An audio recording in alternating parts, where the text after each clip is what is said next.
Bulletin మనం breaking news చూస్తున్నాం. సూరి హత్య కేసు నిందితుడు భానుకిరణ్కు హైకోర్టులో షాక్ తగిలింది. కింది కోర్టు విధించిన యావజ్జీవ శిక్షను ఆయన హైకోర్టులో అప్పీల్ చేశారు. అయితే హైకోర్టులోనూ భానుకిరణ్కు చుక్కెదురైంది. కింది కోర్టు నిర్ణయాన్ని హైకోర్టు సమర్థించింది.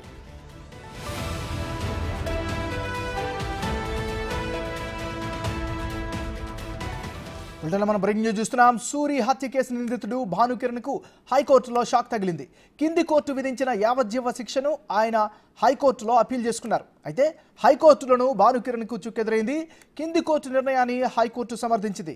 ఇక తాజా సమాచారానికి సంబంధించి మరింత డీటెయిల్స్ని మా రిపోర్టర్ సురేష్ అందిస్తారు. సురేష్, సూరి హత్య కేసులో భానుకి నాంపల్లి కోర్టు యావజ్జీవ కారాగార శిక్ష విధిస్తూ ఆదేశాలు జారీ చేయడం జరిగింది. ప్రస్తుతం చెంచల్గూడ జైల్లోనే భాను శిక్ష అనుభవిస్తూ ఉన్నాడు. దీన్నే ఈ నాంపల్లి ఇచ్చిన తీర్పును హైకోర్టులో సవాల్ చేస్తూ ఈ కేసు శిక్షను తగ్గించి కొట్టివేయాలని చెప్పేసి కూడా ఆయన హైకోర్టులో పిటిషన్ వేయడం జరిగింది. దాదాపు సుదీర్ఘ వాదనలు ఉన్న తర్వాత ఈ పిటిషన్ ని కొట్టివేయడం చేసి హైకోర్టు కొట్టేసింది.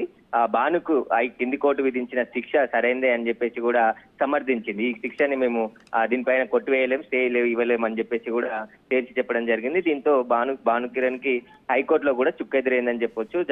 సూరి హత్య కేసులో ప్రధాన నిందితుడిగా భాను ఉన్నాడు కాబట్టి సరైన సాక్ష్యాధారాలు అన్నిటినీ కోర్టుకు సబ్మిట్ చేయడంతో కింది కోర్టు లైఫ్ ఆయనకి విధించడం జరిగింది శిక్ష. దాంతో పాటు ఈ కేసుకు సంబంధించి ఈ లైఫ్ శిక్షనే తను కొట్టివేయాలని చెప్పేసి కూడా ఇటు హైకోర్టుకు వెళ్లడంతోనే హైకోర్టు విచారించిన అనంతరం ఈ భాను వేసిన పిటిషన్ ని కొట్టివేసింది.